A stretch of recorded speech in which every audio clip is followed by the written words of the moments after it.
So very much this partnership between Ambika and myself, it's a model of how experienced researchers can work with their students in developing content, producing publications that are going to be useful for the Caribbean and that can be used in the classroom. So oftentimes we hear, our students, they're through with their work and there's no output afterwards. Ambika is clearly showing here that's not the case. And this is a good model for how to move forward.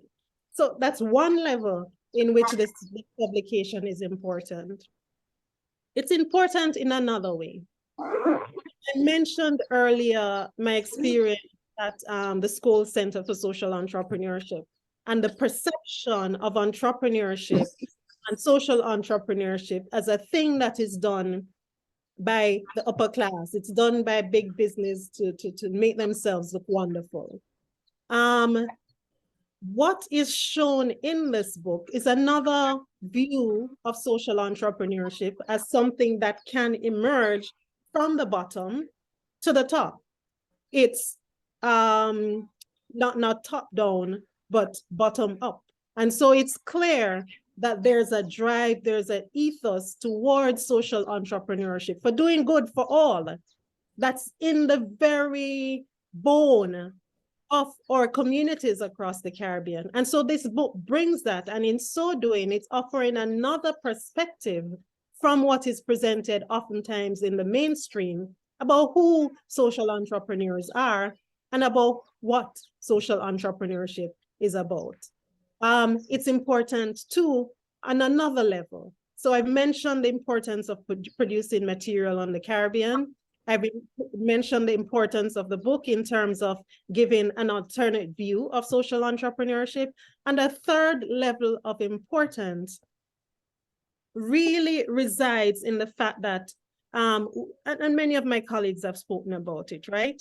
So we've gone through COVID-19. COVID-19 has actually exacerbated many of the challenges that the region has faced over the years. We, in our different societies, have struggles with crime, deviance, unemployment, youth unemployment. I haven't gone there yet, Ambika. I'll leave you to that.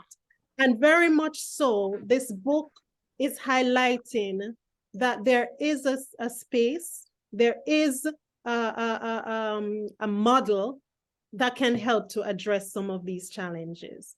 The book also highlights that through social entrepreneurship, there is a way of doing good while doing well for businesses, and that businesses can do well by doing good. So they're not contradictory. They don't have to cancel out each other. Businesses can do good by doing well, and they can do well by doing good. And that's important for us to highlight, because there's an ongoing discussion and debate around the role of business in society.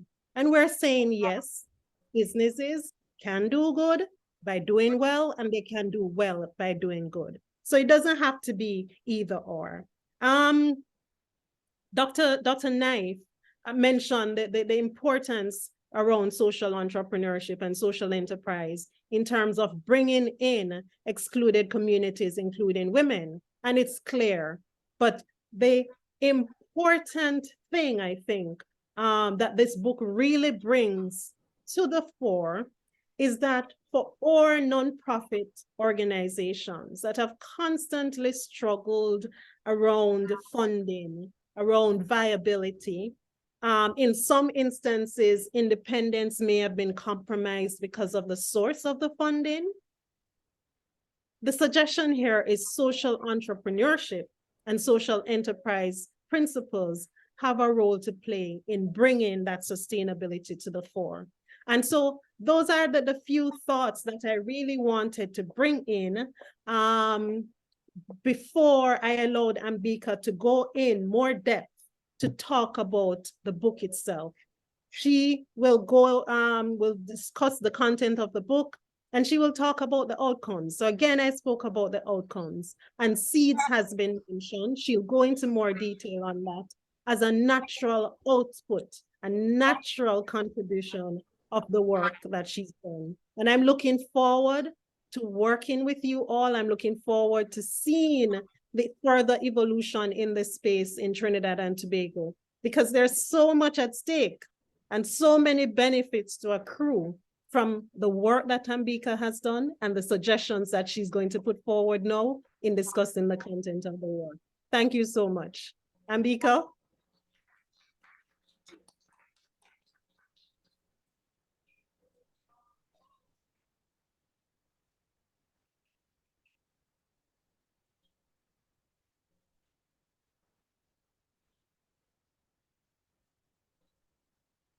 Ambika, I'm not sure if you're speaking. We're not hearing you.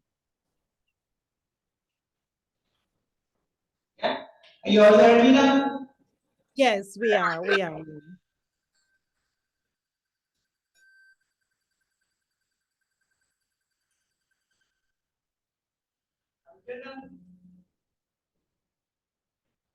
Yeah, you all hearing?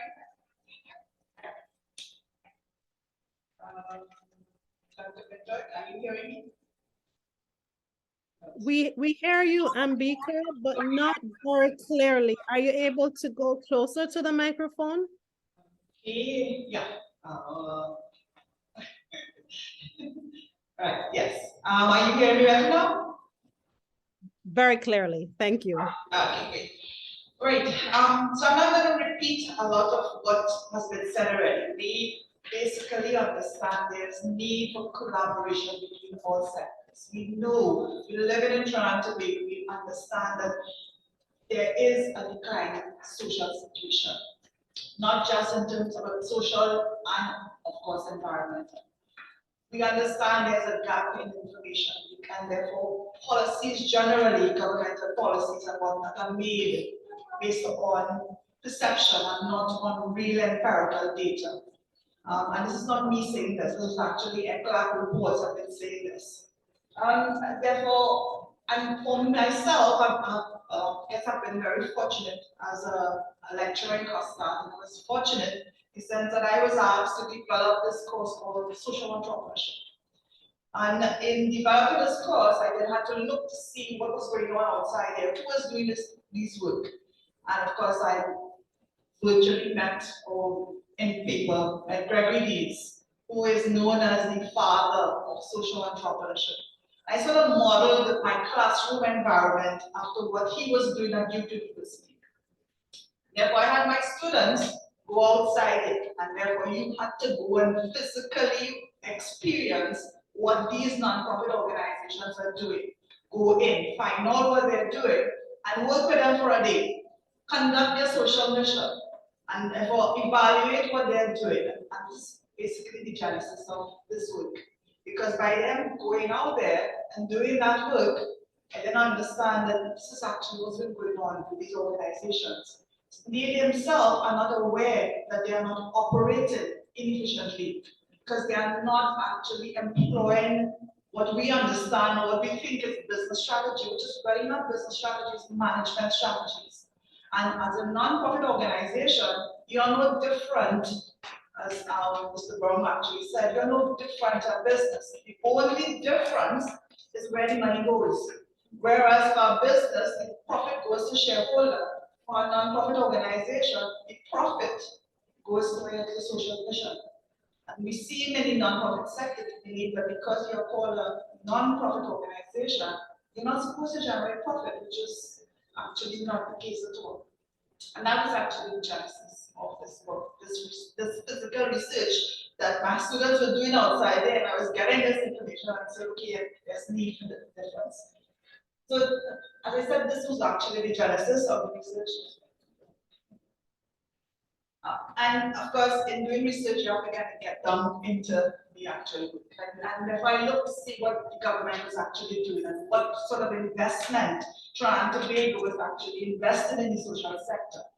And and if you notice, we have been investing a lot of money. Tobago fact, in 2012 was $8.6 billion with regards to social development. It went up in 2016 to $10 billion. So we have been investing a lot of money in social development. But what has been happening? There's been a decline in social development. And in fact, the last report that I pulled from ECLA is saying that Caribbean and Latin America is actually experiencing deterioration worst in 100 years. So it means that the situation has not gotten better. And therefore, this was actually the impetus for writing the book, doing the research, of course, and this research I found this, which is because this is actually post-COVID. And then so based on that, this is so just chapter 2, by the way, for those of you who are reading the book, these are all this actually detailed in chapter 2 of the book, which deals with sustainability. And so looking at the outside perspective, you notice that, of course, in the international scenario, this is what's been happening. But unlike the Caribbean, these organizations are actually now operating a little differently. There is the recognition that there is need for operating business. In fact, the European Union has been doing so much. In fact, a lot of my research came from the European Union. And what they have done, which is not what we have been doing, they've actually set up an organization, which is the EMES, Institute, but they set up this organization to collect information, and therefore in collecting and reporting on it. And so therefore, a lot of what has been happening and a lot of the work in social entrepreneurship and social enterprise and came from the European context. And so what has been happening, and there's this understanding that in order for the non-profit sector to operate differently, they've got to be entrepreneurial. They have to operate business-like. Of course, in doing that, it's not, hey, do that tomorrow. There's need, of course, for this to be developed differently. And in the international environment, the governments, both in the European Union again, and therefore they have actually established organizations at a governmental level, at national levels, to be able to drive this down at ground level. In fact, so what I admire so much with the European Union, they put entrepreneurship all the way from primary school all the way up this tertiary level, and they understand, and this is one of the few from the European Union, they have actually understood entrepreneurship is not simply about starting a business. It's a mindset, and it's relevant to all persons at an individual level, at a business level, at a social level. And therefore, again, chapter 2 and chapter 3 of this book details all the different perspectives with regards to entrepreneurship, what exactly it means. So let me just give you a quick snapshot in terms of what some of the research actually, what some of the research shows. So in looking at profiling the social sector, what I found is that the social sector is still behaving like a traditional non-profit organizations. They are not efficient. They don't operate business-like. While they are entrepreneurial, the fact that they are still surviving means that they are entrepreneurial because they are finding ways to continue to operate. But because they are not operating business-like, they are suffering financially. They still have a heavy but strong dependency on donor organizations for their operational survival. Unfortunately, which in the last couple of years, what's been happening in the sector, there's been a closing of the doors. Because government and private sector organizations no longer have so much that can actually donate. Which means that these organizations, they have a choice, is either they close shop, limit what they're doing, and of course they are doing this at a point in time when their service is actually more needed. Because at this point in time, there are a lot of persons who are on the red line. There are a lot of social issues that's happening outside there. And of course, these organizations traditionally help those persons, they are unable to do it. And therefore, at this point in time, there's need for change. Which basically, so the fact that In fact, for my research, what I did, other than quantitative research, I also did qualitative research. So while the quantitative research shows that they are not entrepreneurial, and therefore social entrepreneurship didn't exist in the broad sector, in doing the qualitative research, I looked at two organizations. I looked at Nature Seekers and I looked at Chosen Vessel. And Chosen Vessel, the reason why I chose Chosen Vessel is because one of my students, and I think I saw online, I remembered her coming into Costa and she was there for advisement and she's telling me about a non-profit organization and I said, so what about this? And she said, Miss, I have all my bills in a paper bag. And I'm like, okay. So, and I saw the change in her. Every single class that she took, she was applying these in her organization. And then when we looked at what in Chosen Vessel, if you notice that there's a big change between how she was operated in 2011 to after she was in Costa, and therefore she started operating a lot more business-like, which shows the value and the importance of operating business-like.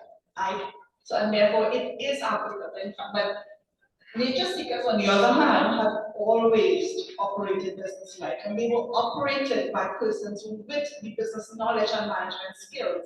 And they took a determined decision to send their staff with training because, again, fortunately, again, as a lecturer, I had these students in my class because they were there coming in to be able to get trained. If they didn't have the skills, they come in to get trained, and the organization was supporting them to be able to do it. And which is why Nature Seekers at this point in time is almost fully financially sustainable on their own, because other than just the tourism stuff, they've got a number of other businesses that they're actually doing. So they are almost fully financially sustainable. So it is, in fact, possible. And it is present in Trinidad and Tobago. It is present in the Caribbean. If you operate business-like, if you are entrepreneurial and look for opportunity in which to be able to become sustainable while you are addressing your social mission, you will be able to do both. And therefore, this is the premise of the book. Let's go to it. The EMA stands for the emergence of the social enterprise in our chapter. The last chapter of that book, chapter 8 of the book, defines exactly what we need to do as a country, as a Caribbean country and country. And therefore, social entrepreneurship and the social enterprise.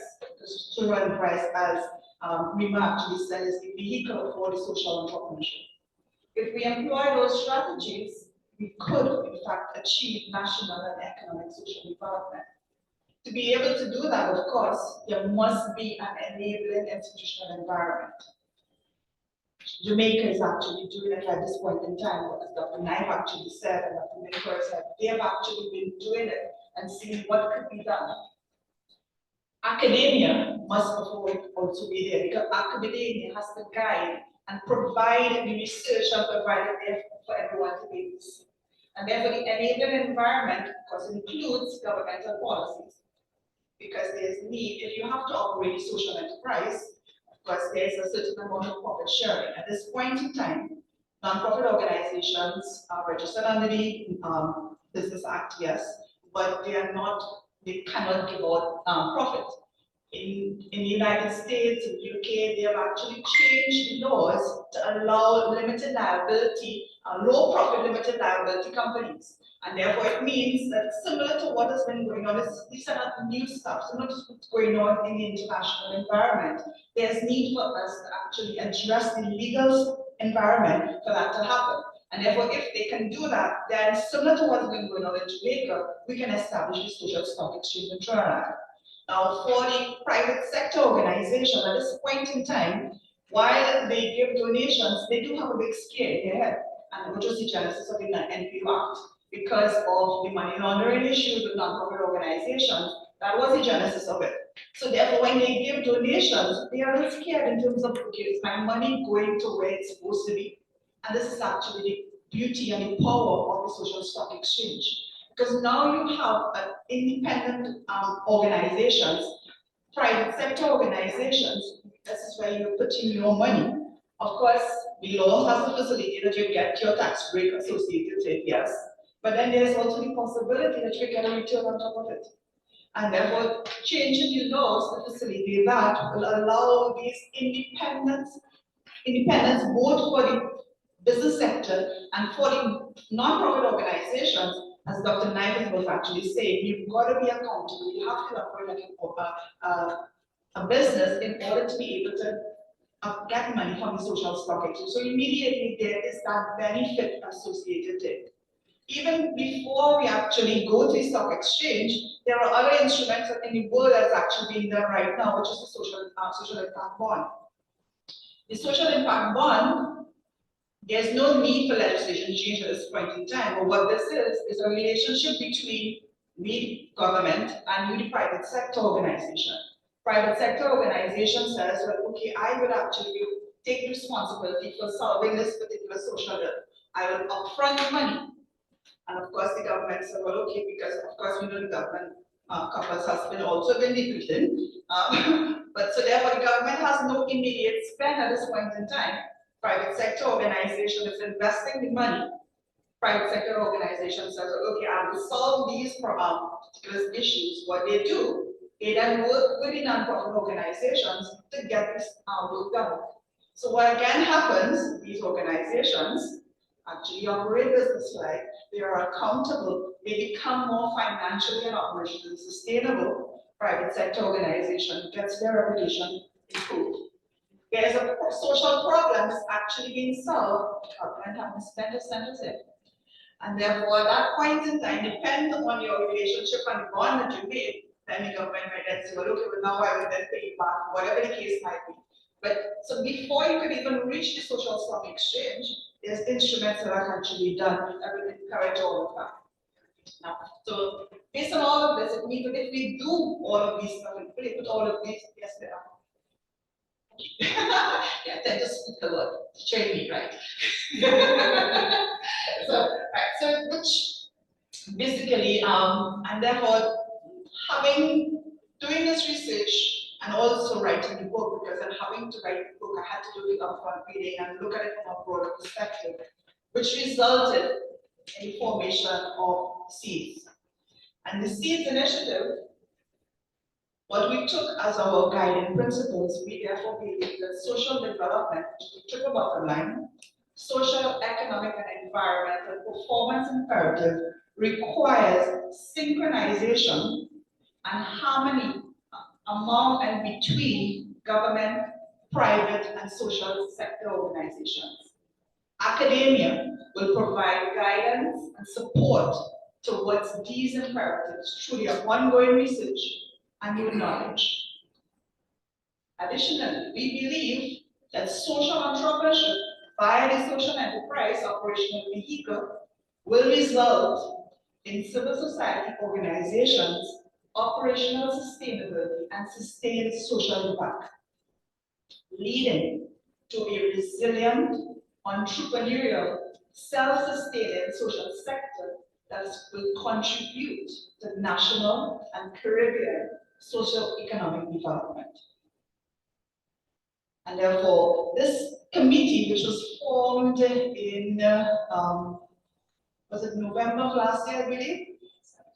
September, yeah, September. It was right after I completed the book. I then started saying, okay, who can I get involved?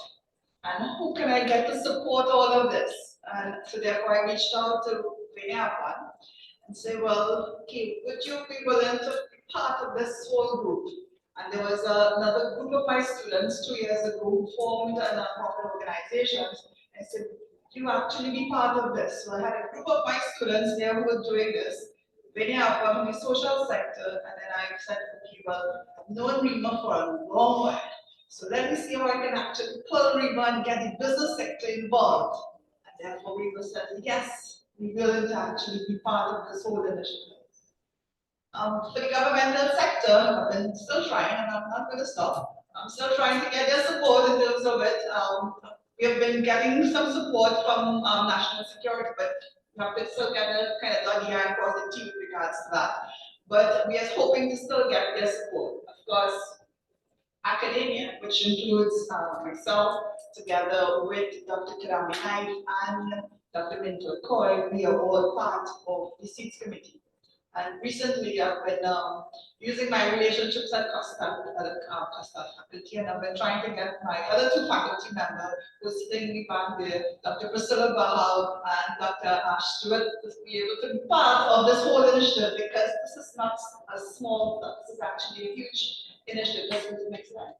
So this is what we perceive as our, and this is our theory of change.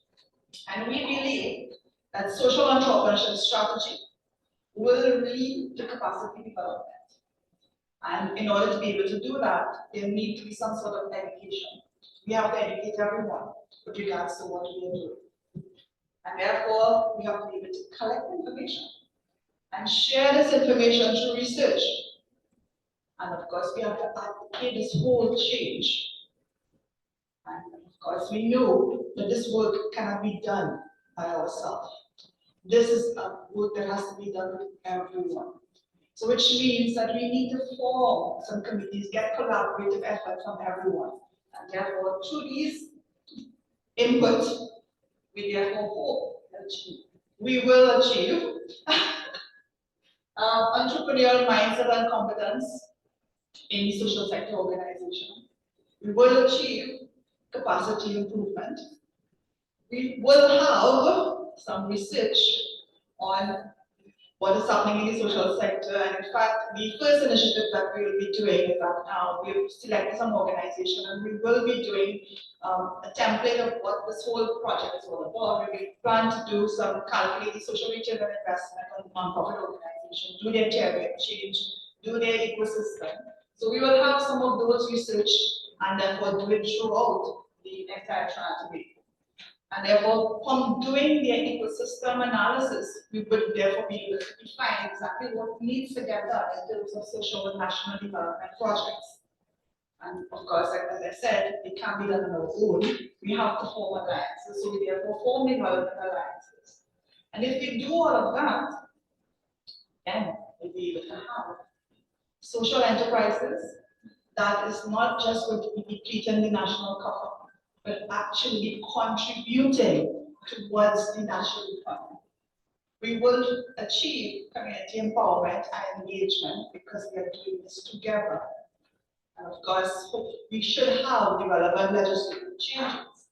If we do all of that, we should achieve a resilient, entrepreneurial, self-sustaining social sector which is contributing to national and Caribbean socio-economic development. So, of course, we know that transitioning or moving from one stage to the next stage, especially to organizations who have never thought about operating this life, is not going to happen overnight, which means that we are doing this in a two-step stage. The first stage, as I said, is the whole education and awareness campaign, where we plan to take some non-profit organization and show exactly what could happen. Once we've done that, then we also plan to showcase this to Trinidad and Tobago and of course the rest of the Caribbean through hosting a conference that we plan to host in October of this year. I said, this is actually what we're going to be doing, so we'll be doing things just again. Of course, most importantly, the research publication. As I said, I've encouraged my co-workers that so while we are doing the physical work, we will be writing at the same point in time, and therefore we anticipate that at the end of this year, we should at least have at least 2 publications, which is targeted for the AIB conference for next year, and of course. Hopefully some journals afterwards. So the second page. And this is actually the real work. So having showcased what could happen, because a lot of times non-profit organizations really don't know the value that they are creating. So they think, so when they go for funding, they ask for money. But of course, if I go to funding and show you that this is actually the value, the economic value that I'm actually creating, and that's the power of doing social return on investment. So when you give me this investment, this is actually what I'm providing to you. And therefore, that's actually, as I said, we want to be able to do this for all the nonprofit organizations or civil society organizations. We want to be able to document their theory of change. Some may have it, some may not have it. And therefore, we want to do that for them. And of course, doing their ecosystem analysis allows us to do both either scaling in terms of improve their internal capacity and also look to see what else they can do in terms of scaling out. Trying to Tobago at this point in time, we've been seeing a lot of the business sector doing their ecosystem, but there's no ecosystem for the system mapping of the social sector. And this is actually what we would like to do also. So we plan to map the ecosystem of Trying Tobago social sector, and we plan to do it from a value chain standpoint, which means that any new organizations or existing organizations can now go to this ecosystem mapping and therefore be able to identify all the stakeholders so that they can help them throughout the entire value chain. Again, none of this academia is there. We are all academics, and therefore there is going to be relevant research and publication. Everything that we are doing, we are going to be documenting and publishing. So which basically means that having done all of this, we will then update the best baseline profile that we have. We, of course, is not just going to stay here in terms of Trying Tobago. The intent, as Dr. Knight says, and Dr. Minto, is to carry this across the Caribbean. So Trying Tobago should not be left behind. We should actually be going forward as the leader in terms of all of this. So Jamaica have already blazed a path. Let's join that path and therefore go through all the Caribbean. So the intention is to look at Caribbean social development. Truly relevant research, and of course, relevant networking, and the advocacy and publications. We therefore anticipate that we can influence the relevant parties to start work and create the social impact model, to start work and create the social stock exchange here in Trinidad and Tobago, and of course for the other Caribbean countries to do similar. And having done that, not just look at the ecosystem in Trinidad and Tobago, social sector ecosystem, but the Caribbean is one nation. And therefore look at the ecosystem of the Caribbean social sector. The CARICOM Charter for Civil Society was written in 1997. And if anyone could just go research and look at it, it's a beautiful, yes, it's a beautiful document which shows how all three sectors, national, government, and civil society, can work together and therefore become sustainable or be operationally sustainable for a civil society. This document has been there since 1997. It has been complained from a number of bodies that it has never really been enforced. So therefore, what we plan to do also is to see how we can get that operational. First, the relevant institutional changes that needs to happen. So, thank you, everyone.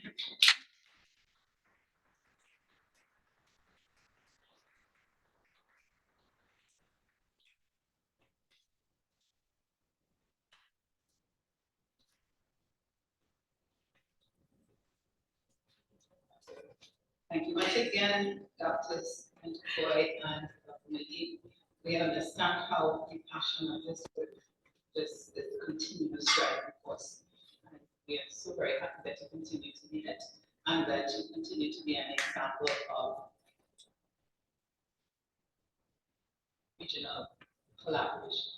So at this point, I believe that yes, what we're going to do is, so we're moving on to the presentation. We have three copies of the book that we're going to make presentations of. Two copies.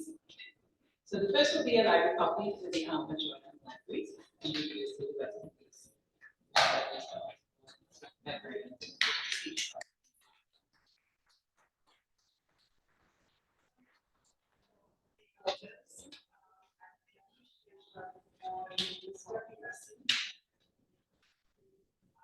right?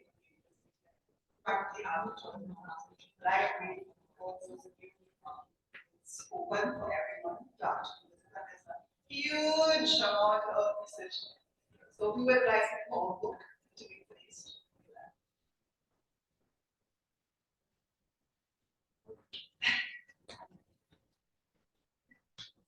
Nothing. Will also be a live copy. I will be presented to Pastat, Dr. Liz, and we kind of come to receive a full package. So on behalf of the authors, and I extend appreciation of Bachelor's in Management and Entrepreneurship who actually resulted in this book. And an appreciation actually of the students in Costa, because the students in Costa actually were the ones who helped me collect the data for this book. So I would actually like to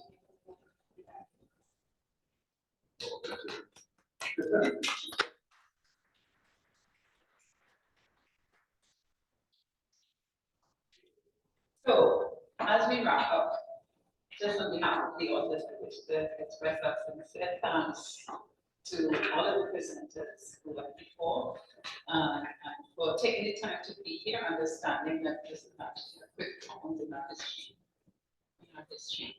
And I would like to also thank Dr. Jack for the tremendous support that you have given us to make this event possible. And thanks also to Massey Stores for providing us that first night, and the AJ Sound Company for the sound system and the music, and for all those persons in person and online who have contributed to making this event a great success.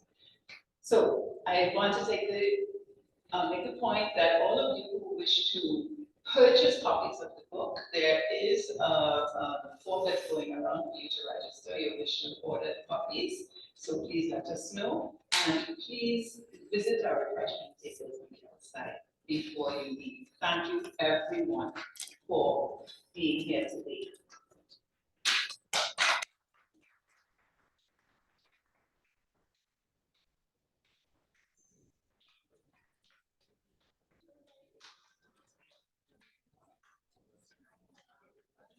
Come on.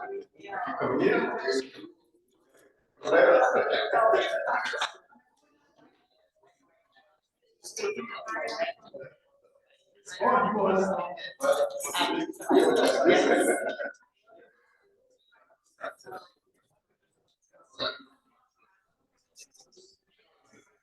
To Ambika and everyone in the room. So those of us online, we will be signing off shortly, but thanks again. I want to bring your attention, of course, Ambika mentioned the conference that's going to be featuring some more of the results from the project that we're doing now. This is the Academy of International Business Conference that will be held next year, March 20 to 22nd. In Kingston, Jamaica. It's the first time it's coming to the Caribbean. And so it's an open invitation to all researchers who can make it to make your submissions to that conference. And we hope to see you next year. Thanks again.